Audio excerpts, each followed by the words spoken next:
Dear heroin, from the very first day that we met, it is as if we were destined to be in each other's lives. Sandy Oney's sister, Jennifer, is reading a letter he wrote saying goodbye to heroin. I was too blind to see that you had begun stripping me of my beliefs and morals, but little did I know that was just the beginning of what you had in store for me.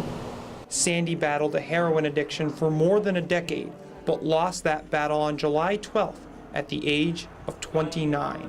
I would do anything to bring him back, but it's almost like for years I've been planning for this. Once I got a hold of him, he could never break free. Sandy grew up in Vestal, a town just outside of Binghamton. He moved to Watertown where he started a family of his own. We met at the Mount Carmel Feast back in 2007. He was throwing baseballs at one of those, test how fast you can throw a baseball. And I immediately wanted to know who he was. Sandy and Shannon had 2 sons together. They divorced in 2014, but she helped Jennifer and Rebecca with Sandy's treatment, including his last rehab stay, just 2 months before he died of a heroin overdose. He was very calm and very happy. That's why this is so devastating. I felt a lot of remorse because I had always been there for him.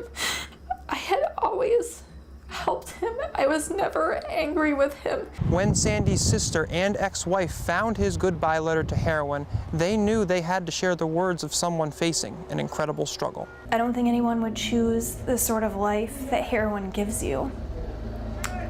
But I think that people do it because they're looking for a way to mask something. This is her last rehab. Tanya Stevenson remembers her daughter Ashley's similar struggle with heroin. She was in 5 rehabs. Her last rehab was she got out January of 2015, and she outright told me if she picked up again, she was gonna die. Ashley Grant died of a heroin overdose in June of 2015, leaving behind a daughter and a son who Tanya now cares for. All I know is my daughter's gone, and she was only 27 years old,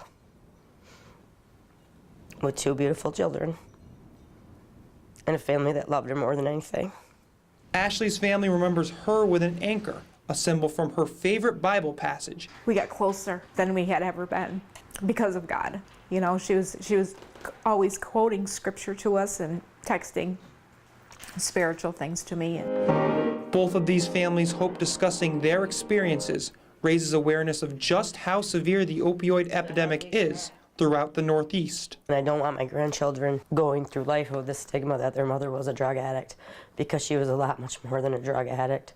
She was a nurse, she was a loving mother, she was a loving daughter. They don't want to live like this. They want to be healthy. They want to be with their families. They have goals and dreams too. Using the memories of the ones they lost to save others from the same tragic fate. Chris Spiker, 7 News.